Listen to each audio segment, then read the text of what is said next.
Did you know that the concept of daylight savings time, or DST, wasn't born out of a modern need to conserve energy or extend daylight hours for leisure activities? Indeed, the idea was first proposed by none other than Benjamin Franklin in the late 18th century. However, it wasn't until the early 20th century that daylight savings time became a widespread practice. Now, isn't that an interesting slice of history? So, why did daylight savings time come into existence? Its purpose was simple yet significant.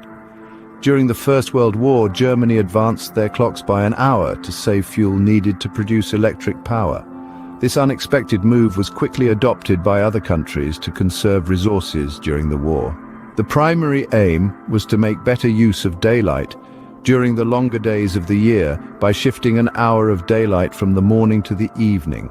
But how does daylight savings time work? Well, it's a system where clocks are set forward by 1 hour from standard time during the warmer part of the year, so that evenings have more daylight and mornings have less. Typically, regions that use daylight savings time adjust clocks forward 1 hour close to the start of spring and adjust them backward in the autumn. Now, the question of when this transition happens varies by country. In most of the United States, for example, daylight savings time starts on the second Sunday in March and ends on the first Sunday in November. Meanwhile, European countries switch to daylight savings time on the last Sunday in March and end on the last Sunday in October. However, not all countries observe daylight savings time. Some countries like China and Japan don't observe it at all, while others, like Australia, only observe it in certain regions. Daylight savings time has certainly been a controversial topic over the years. Critics argue that the practice is outdated, disruptive to human sleep patterns, and doesn't save as much energy as it's meant to. On the other hand, proponents believe it's beneficial for reducing traffic accidents, saving energy, and promoting outdoor leisure activities in the evening.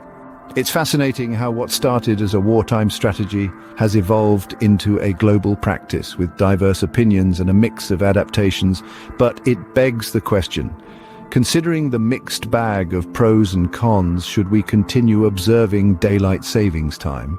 Or is it time to put this century-old practice to rest? As the world evolves and our understanding of time and productivity deepens, it's a question worth pondering.